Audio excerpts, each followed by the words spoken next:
In Extracts from Courtiers, The Hidden Power Behind the Crown by Valentine Lowe, it is claimed, Harry, that you've had a long-term fear since way before you met Meghan that you'd become an also-ran, a has-been, once Prince George turned 18.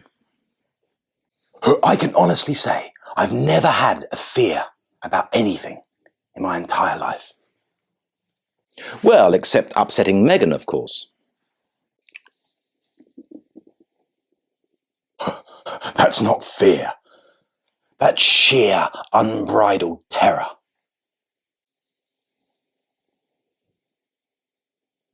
So there's not a shred of truth to what the book alleges? Allegedly. The things they say, allegedly. The games they play, allegedly. Allegedly. Look, let's be honest. He was going to become a has-been, you know? Yeah, it might sound harsh, I'm sorry, but it's a fact, you know?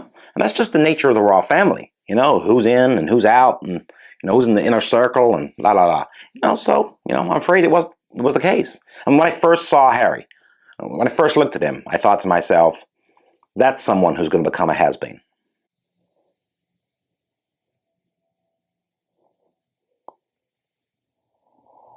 How sweet. So are you suggesting that you've helped Harry avoid that unceremonious fate? Look, well, you know, no one's forgetting about him now, are they?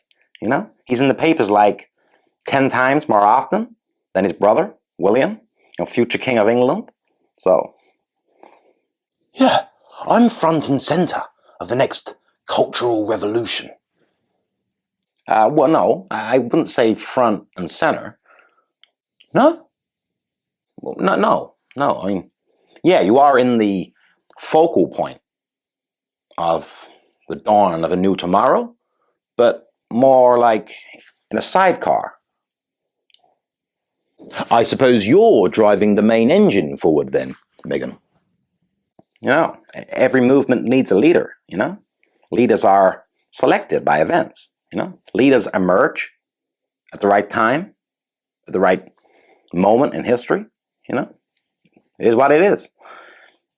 Some of us are finding our rightful place, you know, on the pedestal of history. And my place is right by Meghan's side, you know, behaving well and earning my extra half an hour of screen time on Tuesdays and Fridays. Thank you. You know, and Harry could never be leader. I mean, it just doesn't suit him, you know? He's like a deer in the headlights sometimes. Which means I can make silly decisions sometimes, you know, ones that ruin my life and negatively impact those around me.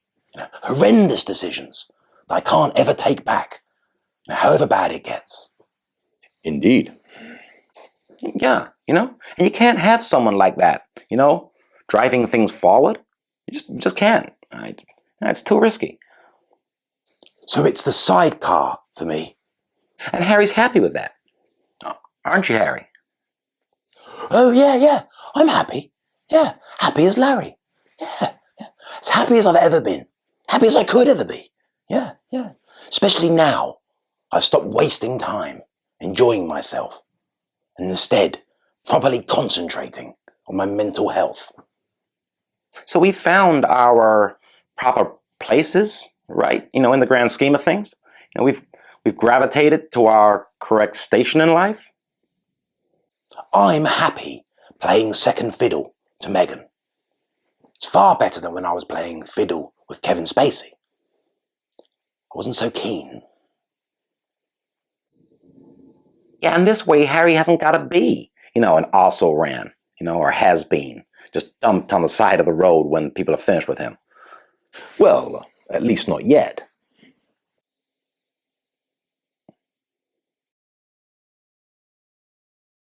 In the newest episode of your podcast, Meghan, you discuss the damage caused by the common use of terms like crazy, hysterical, insane, and out of your mind to describe people and their actions, particularly women.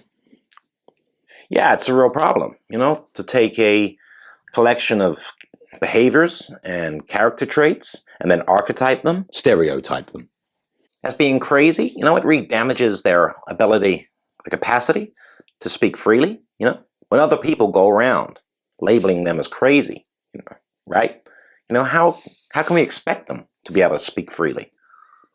Yeah, it's very funny, actually, because it's freedom of speech that prevents people from speaking freely. Oh, how delightfully droll. I mean, it's amazing, isn't it? I mean, speaking freely is amazing, but freedom of speech lets people say nasty stuff, which actually stops people speaking freely. I mean, it's amazing, isn't it? It's amazing. Yeah, obviously, it's a little bit more complicated than just the nasty things people say. It's about the creation of archetypes, The stereotypes. that has a deeper and more pernicious effect, on society and society's ability to be able to express itself without concern. Oh, so you do agree with freedom of speech, then, Meghan? Oh, no. Freedom of speech is fraught with danger, as we've seen. I just can't. I just can't get over it. It's freedom of speech that prevents people from speaking freely. I mean, mind blown. What we need is speech codes that prevents people from using uninclusive language, right? The sort of uninclusive language that reinforces awful archetypes. Stereotypes. And if people can't say it, then in the end, they won't be able to think it. And then, paradise. Yes, well, thank you for your Wittgenstein-infused Orwellian insight, Harry. But who exactly would derive these speech codes? Experts. Yeah, experts at the perpetuation of hypernormative archetypes at the symbolic and unconscious level. Yeah, super brainy boffins that, if given all the power, could make it all better for us. Well, I have a question here from a Mr. Starmother Farmer, who's known as a charmer, as far as I can garner, who asks, do you see any potential problems in handing over the innate capacity of free expression to an unaccountable coterie of zealous regulators? No, not at all. Not at all. Not one bit. No. I didn't even understand the question. Returning to the most recent episode of your podcast, Meghan, you spoke about discovering that the word hysterical comes from the Greek word for womb. Yeah, and archetypes were laid down, right? Even in the time of Plato. Stereotypes. Yes, we have a quote here from the show. You said Plato himself was actually amongst the Greek philosophers who believed that the womb would travel around the body, adding pressure to other organs, which would lead to erratic and unreliable behavior. Yeah, even Plato was a dirty sexist. It just shows you how prevalent these archetypes, Stereotypes. have been throughout Western history, maybe even world history. Even the greatest thought leaders of antiquity were contorted to such an extent by their toxic masculinity that they made up stories about wombs traveling around the body and causing hysterical behavior. I sometimes find it hard to believe what kind of idiots were around back then. Yes, Harry, imbeciles. Although in all fairness, the womb travelling around the body could have been an antiquated understanding of hormones. Nonetheless, Meghan, do you see any irony in you and your like-minded liberal friends critiquing Plato and other Greek philosophers? Irony? Okay. How? Why? The only irony I can think of is that they were celebrated thinkers. Yeah, celebrated thinkers. But they didn't think, get this, they didn't think, even for a second, that they might just be being a little bit sexist. Yeah, they didn't think to themselves, not even for a moment, that maybe my masculinity is being a bit toxic. No, they were completely oblivious to it.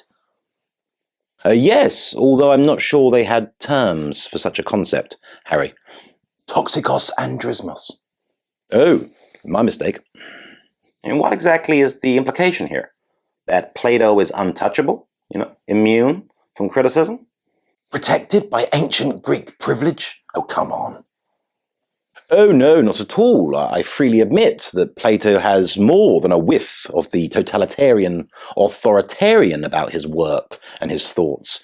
Yet he is also an undeniable staple of the intellectual pantheon of thinkers who have shaped Western culture and indeed the nature of formal reasoning itself.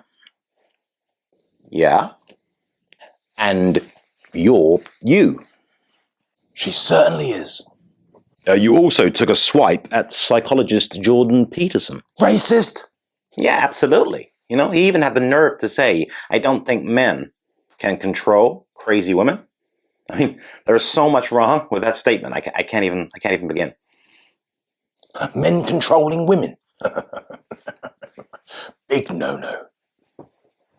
Well, I'll admit I don't know the full context of the statement, so I can't comment on it.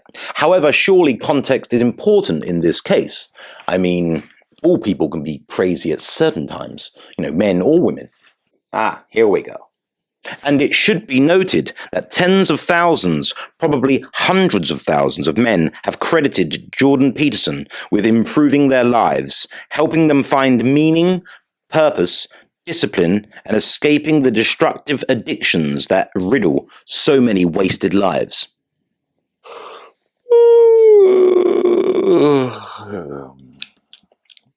Encouraging people to take accountability, have integrity, and treat each other with more kindness and less jealousy.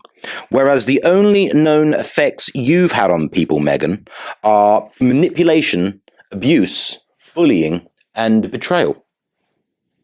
Ooh, hashtag just saying. We have a question here sent in from Belinda Melinda, who's having no luck on Tinder. She asks you, Meghan, why you thought it acceptable to wear blood-soaked earrings sent to you as a wedding gift from Saudi Prince Mohammed bin Salman. Oh, well, I think we're discovering why she's having no luck on Tinder. Belinda, get your facts straight. Oh, I believe that they are the correct facts, Harry. Are they not? Quite possibly. Look, I received a nice pair of diamond chandelier earrings from some guy in the Middle East, No biggie.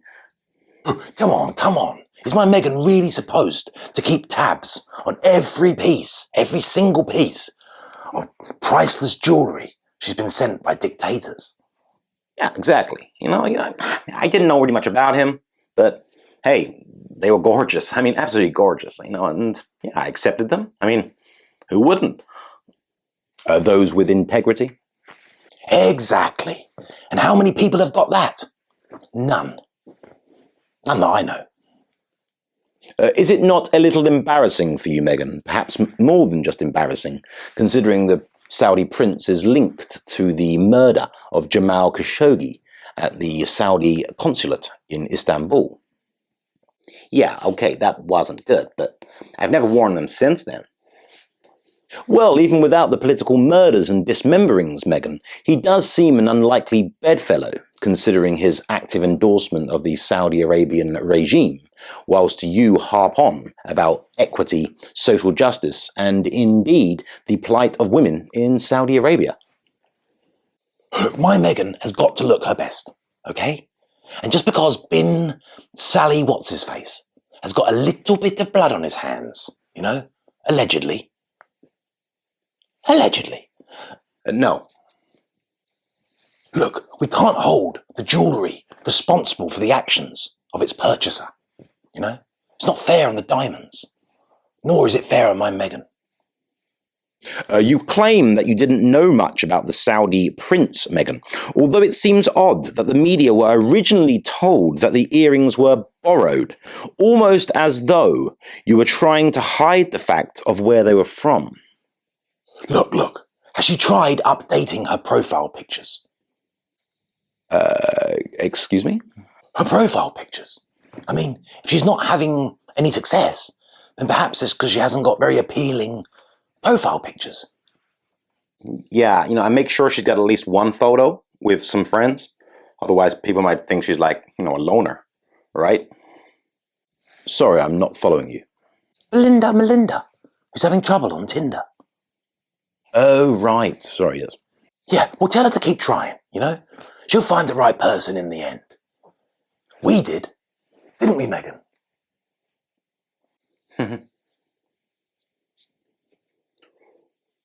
Hello there.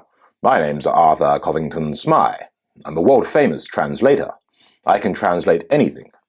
Italian into Russian, Austrian into Aramaic, and guttural noises into common English. Just take a look. How did that make you feel? I don't have words for it, you know? I just have sounds. Perhaps you can just transcribe, you know, the meaning of these sounds. It's like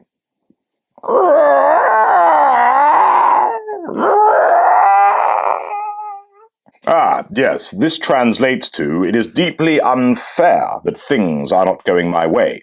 And because I do not have a suitable enough grasp of the English language to express it, I will pretend that I am ascending language, when really I am making a spectacle of myself.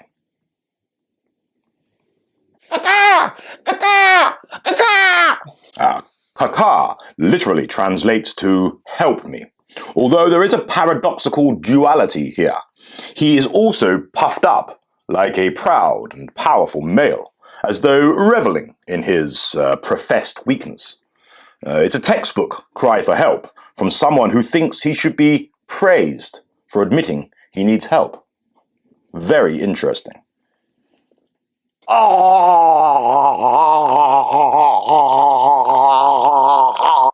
A crescendo indeed. This means precisely what I want to the point of instability. Prepared to say many different things, none of which are mushrooms necessarily foraged from the forests of truthfulness.